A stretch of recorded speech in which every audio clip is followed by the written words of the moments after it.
96.7 KCAL rocks. It is time to talk some sports with our guy, Pep. So let's do it. What's up, Pep? Yo, good morning, everybody. Hey, I assume you guys are watching Hard Knocks, right? It's that special NFL show. They go behind the scenes. They get embedded with these NFL teams at training camp. They give you like all access. Well, this year, it's the Detroit Lions, which on the outside, you're like, dude, who cares about the Detroit Lions, man? That is the most, boring vanilla NFL team out there. Like nothing exciting about them. But hey, that Dan Campbell, their head coach, he's a live wire. And our guy Jamal Williams, the pride of Summit High School in Fontana, one of the running backs for the Detroit Lions. Dude, he is a super fun, charismatic, entertaining guy. I think he's going to be a star by the end of the season of Hard Knocks. I was like, you know what? The Detroit Lions are kind of interesting. I'm kind of into this. What's your guys' take? I think they're super entertaining for sure. And MCDC, Motor City Dan Campbell is very hilarious. And I didn't lie to 40. I was like 40. I was on my feet in the living room. These coaches and Dan Campbell, I see. He gets you pumped up. I like that. I mean, I will say after last Hard Knocks, I was not looking forward to it at all. The Cowboys one was not entertaining. It's like, that's a team that gets a lot of hype, but you see their day-to-day process, pretty vanilla. Yeah. Then you got this, a team that you would think nobody cares about, and they don't seem to care at all that the cameras are there. The coaches are smack talking each other. Jamal Williams, I think, did a little dirty with the clip that came out before the episode. Yeah. Right. Because in the actual episode, it was a longer speech that was a little bit more of like a let's do this. Right. Whereas before, it was like they kind of edited it to make him look like he just got straight emotional. It was more like no more losing. Right. No, it stops now. When I saw the episode, I was like, okay, this is a little bit better than the clip that came out. It wasn't just all emotions. Right. Again, I'm surprised. It's the Detroit Lions. I didn't know anybody would care about the Lions, but suddenly I do. I do care about the Lions. So there's my take and an IE angle to it with Jamal Williams, playing for the Detroit Lions this season. But guys, let's talk about some of these NFL preseason games. It's our first full slate of NFL preseason games this coming weekend. We got games Friday, Saturday, bunch on Saturday, actually. And we've talked about the Rams versus the Chargers, right? The battle for LA preseason action on Saturday. But another one that's getting a lot of hype is that Dolphins versus Buccaneers game. They're having some joint practices. And again, all this, unveiling all this information about Tom Brady and possibly going to the Dolphins this past offseason, all that stuff. Well, they're actually going to go head-to-head, Tom Brady versus Tua Tagovailoa. That's kind of an intriguing matchup if you're trying to find one that might be kind of exciting in terms of a preseason game. Right. This is about as exciting as it gets, and it's more about information than actual play. We start to see some starters. I mean, I think a lot of pressure on Tua because we've heard a lot about how he is the most accurate quarterback in the NFL. Yes. Right. He has a lot to live up to thanks to Tyreek Hill. Yeah. Yeah, Tyreek Hill went from Patrick Mahomes to Tua, and it's like, oh yeah, Tua's definitely the most accurate guy in the NFL. So we'll see. Again, I don't know if we'll see a lot of Tom Brady or if any of Tom Brady or Tua Tagovailoa in this game. It's kind of an intriguing matchup. How about, hey, Patrick, Russell Wilson making his debut for the Broncos against the Dallas Cowboys, America's team. Yeah, we'll finally see how well he does or what he does or whatever. I mean, we're all just waiting for week 1 in Seattle because we're prepared for a really bad season. So all we care about is week 1. And if we can beat Russ in week 1, then that's all that matters. I'm excited to see what over-the-top cheesy thing he does to get headlines in week 1 preseason. He's working hard. Well, that's right. He's working hard on it. He definitely is, and that Seahawks-Broncos matchup, man, that's going to be through the roof. That's going to be awesome. This is kind of a wacky thing in terms of NFL preseason games. The 49ers are going to play the Packers, which if that was a regular season game, that'd be fantastic. But here in the preseason, they're listing Jimmy Garoppolo as the 4th string quarterback. They had to release a depth chart, and Jimmy G's the 4th, and I guess it's because, he's still technically a part of the team, but he's not going to be the starting quarterback. They don't want him, and it sounds like he's not going to be around once the season begins. So he's just kind of buried. He's probably not even going to play. He's just kind of there. He's just, you know what I mean? He's just hanging around the team, doing his own thing. Don't you guys think that the 49ers are doing this on purpose? Because, I mean, it's already basically too late for him to go anywhere, isn't it? I mean, he could still be traded somewhere. I mean, somebody's going to have an injury, something. I mean, there are a few quarterback situations that we would say are weak, and maybe they can look at him in these first couple preseason games and decide, like, okay, Jimmy G is an option.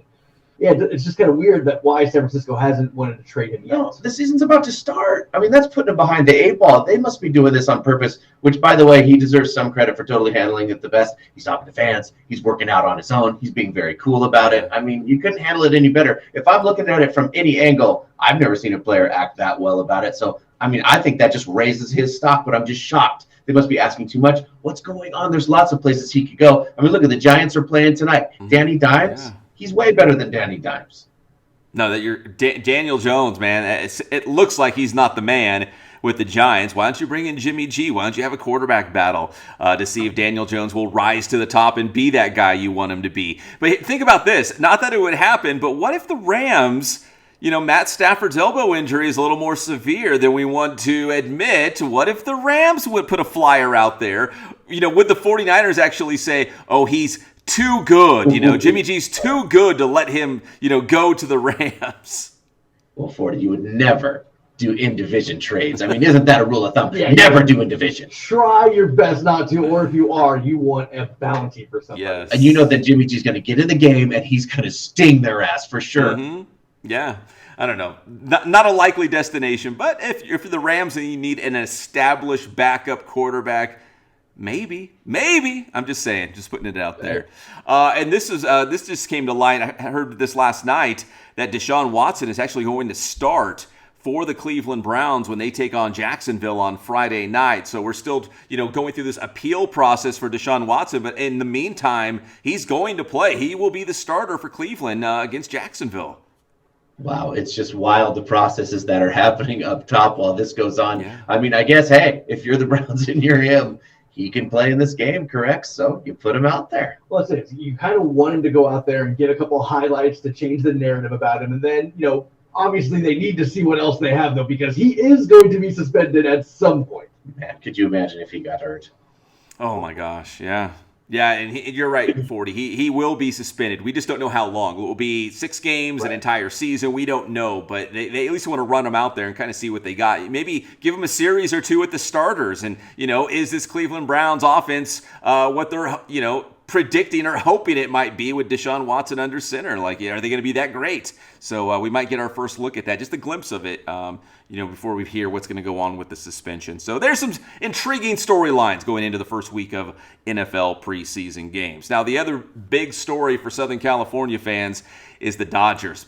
Best team in Major League Baseball. They've won 10 games in a row now. Just completed the sweep of the Minnesota Twins. I could go on and on and on. There's 16 games ahead of the San Diego Padres in the division. And guys, right now, on this pace, the Dodgers would shatter the franchise record for most wins in a season. They're on pace, I think it's 113 victories in the regular season. Guys, we've seen some really good Dodger teams the last several years.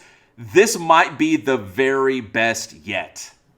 It really seems that way. It does seem like everything just kind of clicks with this team. They played well before the All-Star break. They're playing well after the All-Star break. I mean, it seems like they're showing all the signs of a really deep run. I mean, from what I've seen, it's just people are saying that's kind of what $235 million or whatever will get you. You can buy a team. $65 million, whatever the number is. They say you can buy a championship. Hey, I wasn't going to bring up the payroll, but you guys are exactly right. The Dodgers do spend. Listen, to their credit, they do have some homegrown guys we saw come up with the Rancho Cucamonga Quakes and go all the way to the big leagues. But yes, do they go out and get guys like Mookie Betts and Freddie Freeman are two of the best in the game? Yeah, they sure do, because they want to win a World Series.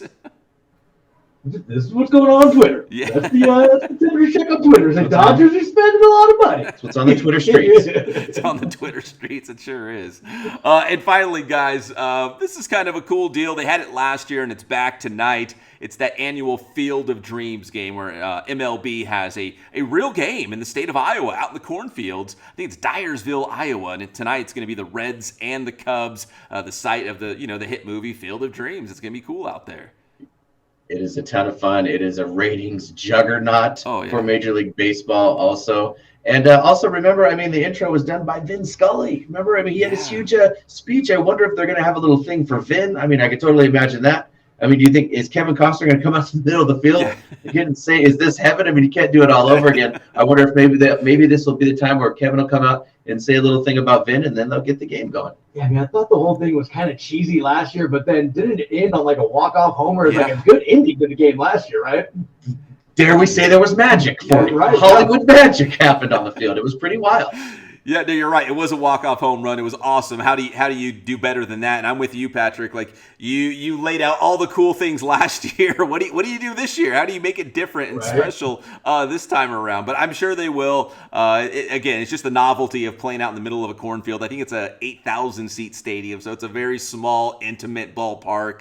And again, in the state of Iowa, last year was the first ever MLB game in the state of Iowa. Now they're back tonight. Reds and Cubs. Check it out. Yeah, it feels like that's one you could do every couple of years, but you can't revisit the Field of Dreams every year for that same thing. Football, baseball, it's a good time right now. Pep, tell them how to get your stuff. I'm all about a good time. Come check it out. Inland Sports. We got the YouTube channel, Twitter, Instagram, Facebook. We do it all. That is Inland Sports. Thanks, Pep.